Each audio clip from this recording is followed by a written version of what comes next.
మీరు మీ కెరియర్‌లో సక్సెస్ అయ్యి, మీకు కరెక్ట్‌గా దొరికే లైఫ్ పార్ట్నర్ దొరికేంత వరకు మ్యారేజెస్ అన్నీ పోస్ట్‌పోన్ చేస్తున్నారా అండి? కానీ మీ బయోలాజికల్ క్లాక్స్ అనేది పోస్ట్‌పోన్ అవ్వదండి. అంటే బయోలాజికల్ క్లాక్ అంటే ప్రతి అమ్మాయికి 25-30 లోపల ఎగ్ క్వాలిటీ అనేది, క్వాంటిటీ అనేది చాలా బావుంటుంది.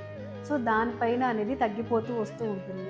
ఒకప్పుడు మెడికల్ ట్రీట్మెంట్ కోసమని ముందుగానే ఎగ్స్ ఫ్రీజ్ చేసేసిన తర్వాత వాళ్ళు ట్రీట్మెంట్ ఇస్తారండి.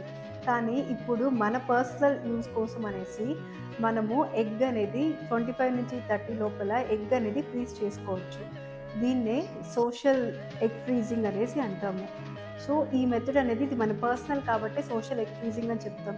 సో, మనం ఎప్పుడైతే సోషల్ ఎగ్ ఫ్రీజింగ్ చేసేసుకున్న తర్వాత మనం అనుకున్నట్టే మన కెరియర్ పైన గోల్ పెట్టి సక్సెస్ అవ్వచ్చు. మనం అనుకున్న లైఫ్ పార్ట్నర్ వచ్చినప్పుడే మనం మ్యారేజ్ చేసుకోవచ్చు. ఒకవేళ మీరు మ్యారేజ్ 30 ఇయర్స్ తర్వాత మ్యారేజ్ చేసుకొనుంటే, స్టోర్ చేసుకున్న ఎగ్స్‌ని యూజ్ చేసుకున్నప్పుడు బేబీ అనేది చాలా హెల్తీగా పుడుతుందండి.